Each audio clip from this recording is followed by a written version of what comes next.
nome é Nice e sejam bem-vindos a mais um áudio aqui para o canal. E hoje nós teremos o capítulo 42 e 43 do livro Acerto de Contas.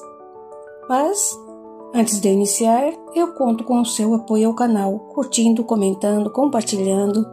Se chegou agora, gostou do canal, ainda não é inscrito, eu te convido a se inscrever. São atos que para você não custa nada e que para mim significa muito. É muito importante. Então, dados os recados, vamos para o capítulo 42. Fernando não cabia em si tamanho contentamento.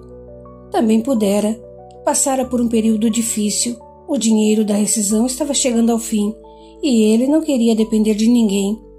Ivan havia lhe proposto um empréstimo caso um novo emprego não surgisse, mas Fernando relutava em aceitar. Nunca dependera do pai. Porque iria depender agora, adulto, formado e com experiência. Enfim, depois de passar por algumas entrevistas de emprego no Rio, veio a morte de Eustáquia. Ele, os tios, mais Maurício, muito a contragosto, cabe ressaltar, viajaram de carro para São Paulo. Ficaram 3 dias, dando conforto a Jamil e principalmente consolando Sílvia. Fernando aproveitou o último dia para distribuir alguns currículos na capital paulista e, depois de matar as saudades com a família, retornou ao Rio com os tios e o primo. Poucas semanas depois da morte da avó, parecia que uma maré de sorte, bons ventos, lhe sopravam novamente. Ligou para os pais e contou a novidade. Sílvia, um tanto apática, ainda enlutada pela morte da mãe, parabenizou o filho. E novamente sentiu aquele aperto no peito. Tinha certeza de que agora Fernando não mais voltaria para casa. Ivan também congratulou o filho, sem muito entusiasmo. Depois do incidente no hospital, passou a questionar Deus, a vida, a morte. Queria retomar os estudos espirituais. Tinha muita vontade de conversar com Leocádia, comprar livros sobre vida após a morte, filosóficos, também que tratassem sobre reencarnação.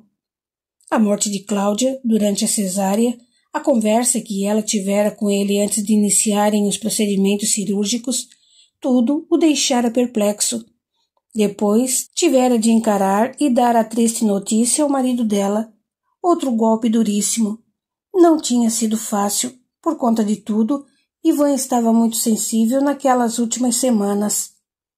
Fernando desligou o telefone e abraçou novamente a tia. Eu não deveria comemorar com tanta efusividade. Afinal, nem faz um mês que vovó morreu. Soraya passou a mão pelos cabelos dele com carinho. Meu amor, não se martirize. Dona Eustáquia estava doentinha havia alguns anos. A morte dela era só uma questão de tempo. De mais a mais, a morte é um processo natural, faz parte. Todos nós vamos morrer um dia. Eu, você, seu tio, seu primo, seus pais. Tudo no planeta nasce, vive e morre num tempo determinado. Não deixe a tristeza contaminá-lo. Pelo jeito, voltou a estudar o espiritismo. A espiritualidade como um todo. Os livros de Kardec me ajudam bastante, mas quero ampliar ainda mais meu conhecimento sobre as questões espirituais. Não quero mais perder a cabeça por causa do Maurício. Tenho aprendido que eu sou eu e ele é ele. E precisou estudar tanto para chegar a uma conclusão tão óbvia, tia? Pois é. O fato que ele é meu filho. Quando o assunto é entre mãe e filho, a coisa se complica, sabe? A gente mistura tudo, todas as emoções, os sentimentos. Vivemos as emoções de nossos filhos. Queremos que eles sejam o que achamos que seja melhor para eles, dentro do nosso conceito de bom. E muitas vezes o que desejamos não tem nada a ver com os gostos e anseios de nossos filhos. Entendo um pouco. Meu pai quis que eu seguisse medicina. Lutei muito para me impor e seguir outra carreira, porque nunca gostei de nada ligado à área médica. Creio que hoje ele entende melhor a minha escolha, porque somos diferentes. Isso. Somos diferentes. Não é porque somos pais e filhos que devemos ser iguais. Somos semelhantes, Pensamos de forma parecida, mas somos indivíduos únicos. Devemos respeitar e enaltecer as diferenças, jamais tolhê-las. E o que tudo isso a tem ajudado em relação a Maurício? Soraya suspirou. Eu gostaria que ele fosse como você, que estudasse, trabalhasse, seguisse uma carreira, tivesse um rumo na vida. Mas ele é ele, tem o jeito dele, foi criado de maneira solta, irresponsável, tornou-se rebelde, acredita ser superior aos demais mortais do mundo porque é bonito, tem um corpo que chama atenção. Ele tem outros valores e, sei, vai se machucar muito por conta dessas ilusões. Porque prender-se à beleza, vaidade, julgar-se melhor ou superior aos outros só cria mais ilusões. E quando a pessoa percebe, está patinando em um lamaçal porque só a desilusão é capaz de trazê-la de volta à realidade. O que quer dizer, tia? O rosto de Fernando carregava um ponto de interrogação. Seu primo vai sofrer muito para se tornar uma pessoa de bem, e eu não poderei evitar que ele sofra. Não está sendo dramática? Não. Maurício não respeita nada nem ninguém. Quem age assim desrespeita a vida, e a vida responde na mesma moeda. Ela, a vida, sempre vai exigir um ajuste de contas, mais cedo ou mais tarde. Fernando sentiu um calafrio. No mesmo instante, Maurício entrou em casa, carregando sua prancha como de hábito. Esparramou areia pelo corredor, jogou a prancha de qualquer jeito na área de serviço, entrou na sala e jogou-se no sofá, com o calção molhado. Soraya respirou e soltou o ar 3 vezes, levantou-se e foi para a cozinha. Vou fazer um suco, Fernando. Já trago. Também quero, mãe, pediu Maurício. Ela nada disse. Foi para a cozinha e Fernando disse. Estou muito contente. É, o que foi? Viu o passarinho verde? Não, arrumei um emprego. Maurício fez um gesto vago com a mão e, sem olhar para o primo, mirando o controle remoto em direção à TV, mudando os canais, indagou. Nossa, e está feliz por ter arrumado um emprego? Ficar enfurnado num escritório de terno e gravata, ainda mais em uma cidade quente como o Rio? Eu passo. Soraya voltou à sala trazendo uma bandeja com uma jarra e copos. Serviu Fernando. Depois sentou-se e bebericou seu suco. Maurício a encarou sério. Não vai me servir? Não, fiz o suco para o seu primo. Ele a fuzilou com os olhos, levantou-se e apanhou um copo. Depois se serviu. Não custava nada me servir. Você tem 2 braços, 2 pernas, pode se movimentar. Fernando também, ele retrucou. Ela fez que não ouviu e deu continuidade. Seu primo vai trabalhar como gerente de uma das boutiques mais sofisticadas do Rio. Boutique? Isso não é coisa de mulher? Não, interveio Fernando. Trabalho não é dividido por gênero, mas por competência. É, asseverou Soraya. Deixe de ser machista. Que comentário mais preconceituoso. Além do mais, seu primo vai trabalhar em Ipanema, bairro que você tanto adora. Maurício encarou Fernando de cima a baixo. Trabalhar em Ipanema? Fala sério. É, vou trabalhar lá. O salário é tão bom que me permite alugar um apartamento. Claro que não dá para alugar em Ipanema, mas em bairro próximo. Um conhecido me indicou um dos quartos bem em conta em São Conrado. Maurício sentiu o sangue subir. Então o idiota vai trabalhar em Ipanema e morar em bairro nobre. E eu vou continuar aqui na Tijuca com meus pais? Pensou, no entanto, comentou, modificando o semblante. Pensa em morar sozinho? Claro. Não pensa em dividir despesas? Nossa, seria uma coisa muito boa. porque ajudaria a economizar. Como encontrar alguém que possa dividir despesas comigo? Não conheço muita gente no Rio. Precisa ser alguém em quem eu confie. Pois acaba de encontrar a pessoa certa. Quem? Eu. Maurício disse, mentindo descaradamente na sequência. Também arrumei um emprego como modelo numa agência do centro.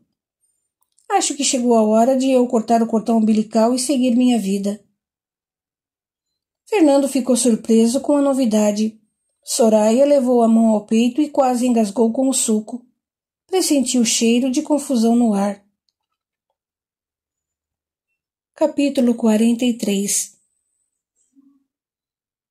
Maurício pegou o telefone no corredor e arrastou até o quarto. Trancou-se e discou. A empregada atendeu e passou para Raquel. Oi. Tudo bom, gata? Tudo, mas necessitando de adrenalina. A vida anda muito sem tempero, como se diz. Ele riu da maneira como ela falou e perguntou. Tem como pegar outro cinzeiro ou objeto? De onde? Sei lá. Quando nos conhecemos, não me disse que havia pegado o cinzeiro do ateliê de sua mãe? Foi. Pois bem, não tem mais nada de valor ali? Um vaso, um quadro, alguma coisa que possa render bom dinheiro? O que está pensando em fazer? Raquel estava animada, adorava estripulias. Preciso de uma grana. Não sei se dá para pegar coisas lá. Minha mãe tem um olho clínico. Sentiu falta do cinzeiro. Foi perguntar para a assistente. E acredita que a negrinha safada deu com a língua nos dentes? Disse a minha mãe que eu o roubei. E não foi isso o que fez? Foi. Mas a negrinha não podia ficar de bico calado? Odeio essa gente.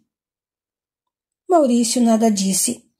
Embora fosse danado, ardiloso e cheio de más intenções, não era preconceituoso. Não via diferença nas pessoas por causa da cor da pele. Para não dar continuidade ao discurso de Raquel, foi direto. Podemos bolar um assalto. O ateliê tem alarme. Não acho que seja um lance inteligente assaltar o espaço de trabalho de minha mãe. Bom, eu posso levá-lo a uma festa logo mais. Que festa? Minha mãe foi convidada para uma festa dessas com gente de grana, cheia de ricos, velhos e chatos. Eu passo longe disso, mas pensando no pouco que conheço de você e em sua necessidade de dinheiro... Raquel levou o dedo no queixo e depois concluiu. A festa vai ser ideal. Ideal para quê? Para faturar, meu bem. Vou lhe apresentar umas velhas ricas e carentes. Você poderá lhes oferecer um pouco de carinho em troca de um punhado de dinheiro. Pode ganhar bem mais do que vendendo cinzeiros ou pecinhas roubadas de ateliê. Pense grande, rapaz. Maurício, do outro lado da linha, sentiu um friozinho no estômago, um estado de contentamento. Já estava acostumado com esse tipo de serviço. Você é fantástica, Raquel. Por que não pensei em usar meu corpo de maneira profissional? Eu sou uma máquina de dinheiro.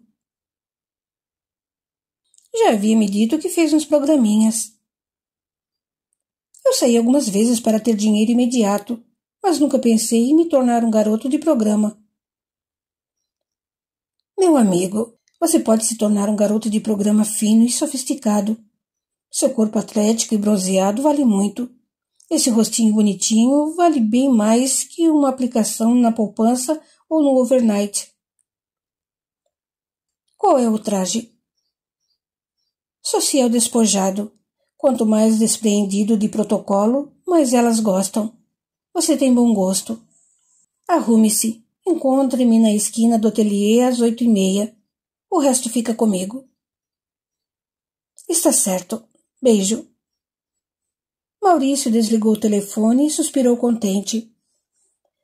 Agora vou sair daqui deste buraco e morar na Zona Sul. E ainda terei a chance de atrapalhar a vida de Fernando. Quanta coisa boa acontecendo ao mesmo tempo. Sou um cara de sorte. A primeira semana de trabalho foi um tanto estafante. Fernando precisou adaptar-se à abertura e ao fechamento da loja, à contagem de dinheiro e cheques no caixa, ao controle de entrada e saída dos funcionários, monitorar o atendimento aos clientes, gerenciar estoque, atualizar-se com as informações dos seguranças à paisana nas imediações da loja. Era muita informação, novas rotinas, maneira de trabalhar, um outro universo para processar. Mas ele estava indo muito bem. Dorothy passava na loja todos os dias, na hora do almoço e no fechamento. Conferia com Fernando o borderô, os valores pagos, recebidos, as contas em geral. Estava satisfeita. Na outra semana, ele teve de fazer uma viagem com Nelson para uma das fazendas dele, no interior de Goiás. Precisavam comprar e vender um lote de terras e era necessária a assinatura do casal. Dorothy aproveitou para descansar uma semana ao lado do marido e deixou o ateliê aos cuidados de Débora. Ela foi designada para passar na loja todos os dias, ao menos na hora do fechamento. Passava das 8. Os funcionários estavam se preparando para fechar o estabelecimento e Débora entrou. Eles se cumprimentaram e ela perguntou por Fernando. Apontaram para a saleta ao fundo da loja. Ela agradeceu, bateu na porta e entrou. Ao vê-lo, ficou surpresa. Fernando era-lhe muito familiar. Alguém conhecido, um parente talvez. Até lembrava seu pai. Um retrato que a mãe ainda preservava do passado. Fernando sorriu e indagou. Em que posso ajudá-la? Ela gostou do sorriso e da maneira simpática com a qual ele a tratou. Sem saber que ela era filha de Dorothy, comentou. Vim apanhar o borderô de pagamentos. Ah, sei, você trabalha no ateliê. Dorothy me disse que estava de viagem e que... Débora. Isso mesmo, ele lembrou-se. Débora, que viria acompanhar o fechamento da loja nesta semana. Pois aqui estou. Muito prazer, eu sou o Fernando. Eu sei. Ela estendeu a mão e o cumprimentou. Prazer, Débora. Sente-se. Indicou uma cadeira ao lado dele. Estou finalizando a contagem de cheques. Estou intrigada. Com o quê? Você não tem ligação com a família de Dorothy, tem? Ele riu, sem saber que Débora era filha de Dorothy. Disse. A dona da loja me perguntou isso na entrevista. Queria saber se eu tinha parentes no exterior, na América do Norte. Enfim, não sei o porquê. Será que lembra algum parente dela? Creio que sim. Você conhece bem a Dorothy? Débora sorriu matreira. Conheço muito bem. Trabalhamos juntas há anos. Você está gostando do serviço? Deste emprego novo? Gostou de Dorothy? Estou adorando. E Dorothy é a melhor chefe que tive até hoje. É firme, decidida, mas um encanto. Estou aprendendo muito com ela. Modéstia de sua parte dizer que está aprendendo com uma mulher. Ainda mais em uma terra em que os homens se sentem inferiorizados quando chefiados por mulheres. Não vejo dessa forma. Nunca separei pessoas por sexo, gênero, condição social, cor de pele. Para mim, gente é gente. O que vale é o caráter. Tenho uma visão diferente de outros homens. Eu não me baseio nos outros. Eu tenho opinião própria. Aprendi que cada um tem seu jeito de ser, de se comportar. Cresci em uma família com descendentes de italianos e libaneses. Tenho um tio homossexual e não o amo menos por isso. Ao contrário, aprendi a respeitar e apreciar as diferenças. Débora fora agradavelmente surpreendida. Desde que chegara ao Rio, tinha saído com um ou outro rapaz, mas nada sério. Achava-os superficiais, até tolos. As conversas giravam em torno de política. O país estava vivendo tempos de anistia. Futebol. E ela também notara que os homens tinham um olhar machista em relação à mulher. Em plena década de 1980, Débora era obrigada a escutar pérolas do tipo: quero uma esposa que cuide de mim, da casa e dos filhos. Desejo uma mulher que seja só minha e me respeite. Ou um que, logo no primeiro encontro, perguntou se ela sabia lavar, passar e cozinhar. Débora nem ficou sentada 2 minutos na mesa do bar. Apanhou a bolsa e saiu, rumo ao calçadão, aturdida com tamanha pergunta cretina. E agora estava à frente de um homem bonito, aparentemente sensível, com uma conversa agradável, que pensava de maneira parecida à dela. Sorriu. Eu também aprendi desde cedo a apreciar e a respeitar as diferenças. Minha mãe me ensinou que ninguém é mais ou menos que ninguém. As pessoas têm capacidades e habilidades distintas. Apenas isso. Sua mãe é uma mulher sábia. Adoraria conhecê-la. Um dia eu o apresento a ela. Riu novamente. Por que ri? Por nada. É que você se parece com meu pai quando jovem. Pena que ele está morto. Caso contrário, eu o traria até aqui para fazer as devidas comparações. Ufa! Ele passou a mão pela testa. Estava ficando preocupado. Imaginei que meu pai poderia ter pulado a cerca. Mas, como disse que seu pai já morreu, fico tranquilo. Por quê? Porque meu pai está mais vivo do que nunca. Bom, preciso pegar o borderô. Ela consultou o relógio e considerou. Está tarde. E estou morrendo de fome. Você tem compromisso? Mora perto? Não, moro na Tijuca. Um pouco longe. A esta hora de ônibus não demora tanto. Estou quase fechando o aluguel de um apartamento em São Conrado. Se tudo correr bem, até semana que vem eu me instalo nele. Que ótimo! Então, vamos? Vamos, também estou com fome. Fernando terminou os afazeres e logo estavam sentados em um charmoso restaurante nas imediações. Fernando contou sobre sua vida até chegar à operação recente para a retirada do apêndice e o último emprego. Débora, por sua vez, também discorreu sobre sua vida, desde o nascimento nos Estados Unidos, sobre o pai brasileiro, a separação dos pais, sobre a relação boa com a mãe e sobre Raquel. Ele enrugou a testa e espremeu os olhos. Ah, então você estava me testando. Eu? Claro, a filha da dona. E eu nem percebi. Eu ia contar, mas a nossa conversa tomou um rumo tão agradável lá na loja. Não achei apropriado. Pelo menos naquele momento. Sei. É verdade. Fernando pousou sua taça de vinho sobre a mesa e as costas de sua mão encostaram nas de Débora. Os dois sentiram um choquinho. Ui, comentou ela. Que coisa!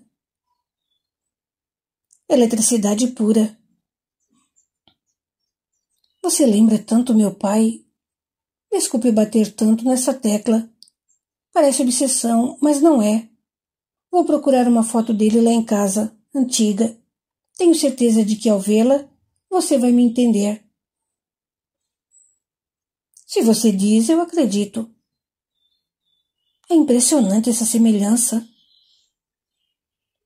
Há pessoas que se parecem sem ser parentes.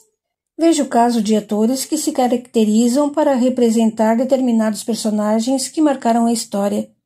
Quantas atrizes já fizeram Marilyn Monroe e ficaram com a cara dela? Mas foram produzidas. Você se parece naturalmente com meu pai, sem tirar nem pôr. Pode ser o efeito do vinho. Sim, pode. Seu pai era de onde? De São Paulo. A família era metade brasileira, metade inglesa, creio. Ele foi estudar nos Estados Unidos, conheceu minha mãe, se casaram. Não se deram muito bem. Eu era muito pequena quando se divorciaram. Uma pena quando não conseguem levar a relação adiante.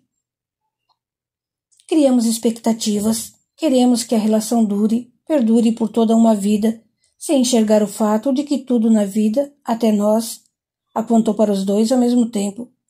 Tem prazo de validade. Nós, seres humanos, temos prazo de validade, mas querer determinar uma relação é começar acreditando que ela já vai acabar. Pensar assim é meio caminho para que ela não dure.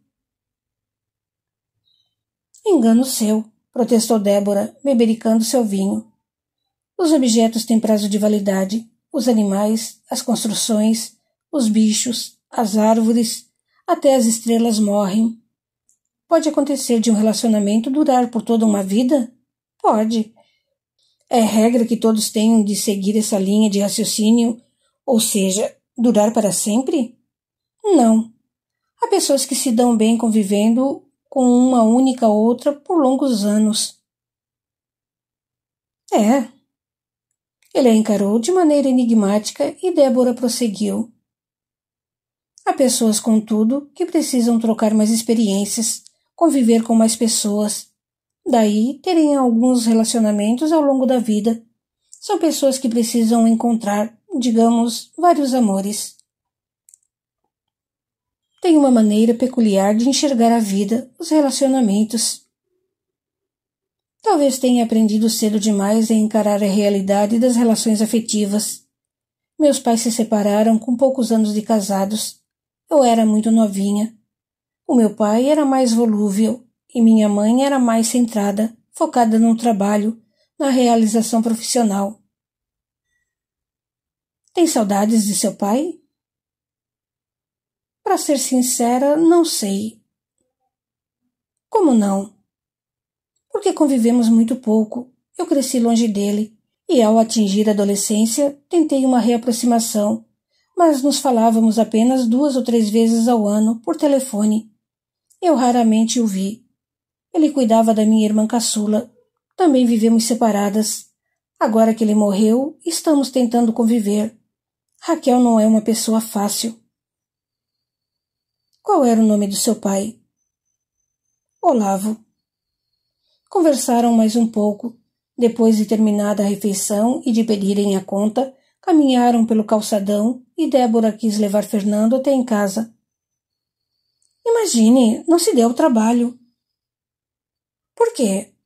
Não disse que respeita as diferenças e que homens e mulheres são iguais em tudo? Entendi a sua jogada. Ele riu. Quero ver se o seu discurso é da boca para fora ou se é para valer. Essa será sua prova de fogo. Então venha. Meu carro está estacionado logo ali, do outro lado da calçada do ateliê. Entraram. Débora deu partida e foram trocando impressões sobre a cidade, a vida, sobre eles mesmos até chegarem a Tijuca. Assim que desceu do carro, despediram-se com um beijo no rosto. Fernando entrou no predinho dos tios com o coração leve, sorriso fácil. Débora rumou para a zona sul sentindo uma agradável sensação no peito, como nunca havia sentido. Continua no capítulo 44. Até lá!